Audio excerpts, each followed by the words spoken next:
Thank you, Gabriel. Good afternoon, everyone.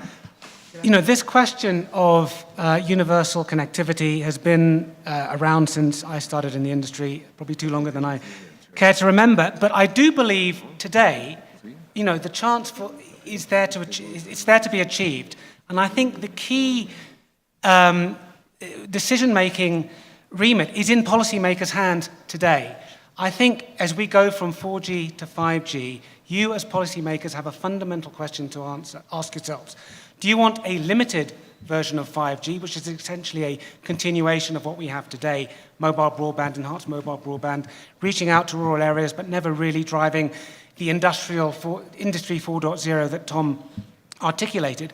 Or do you want an expansive version of 5G? And that is what will connect everything and all of us and will get connectivity even into rural areas. And if you want that expansive version, you have to change a little bit of the way you've done things in the past, simply. And it's not much. I think Chairman Pai this morning articulated those changes very, very precisely.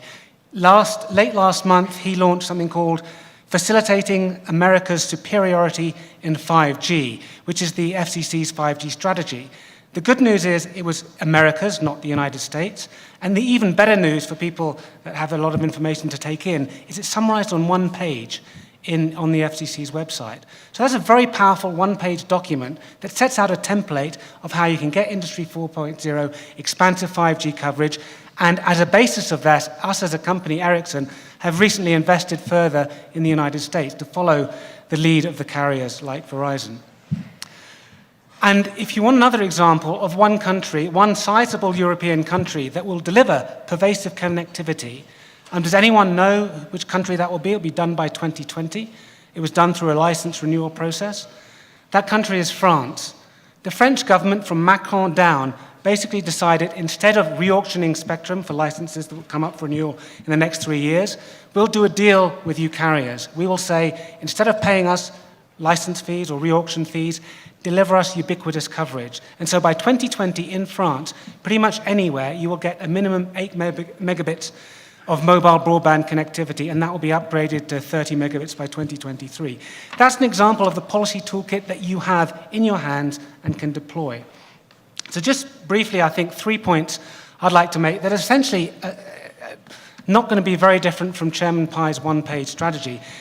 What are the policy enablers you can have? Spectrum policy. One is, you have to consider a trade-off. Do you want high revenues from the spectrum? What Chairman Pai, revenue maximization, he said. Or do you want to deliver deployment? And there is a fundamental trade-off there. And increasingly in Europe, we're seeing governments consider coverage obligations, but also now minimum speeds. And perhaps Enrique will talk about the proposed auction in Germany, which is quite aggressive in terms of the obligations. They want 98% of population coverage to have 100 megabits by, I think, 2023, which will be 3 years after they get the spectrum. So that's very challenging and probably will be debated. But this trade-off between fees and deployment or obligations is a fundamental one that policymakers and governments need to consider. The second major angle that I think governments can take is on facilitating deployment. And again, in the US, it's far away ahead of many other countries that I certainly visit.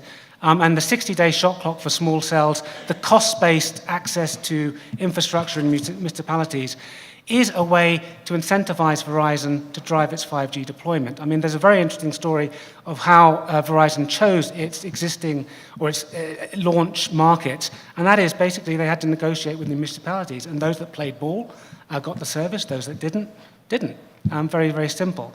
The third thing, and again, I think everyone's touched on this, is the sort of simplicity of regulation or the enabling regulation. And in Europe, we have sector-specific regulation that will prevent companies like Telefonica from leveraging and fully commercializing their asset base. That's the e-privacy directive. And in the BEREC net neutrality guidelines, enterprise services it's uncertain whether operators can offer those enterprise services based on network slices because there's a capacity consideration where if you're going to offer that kind of service, you have to prove it has no detrimental impact to the open internet. And actually, if there's any engineers in the room, if you can show us how to work out the calculation there, I'd be really keen to hear from you. But thank you very much.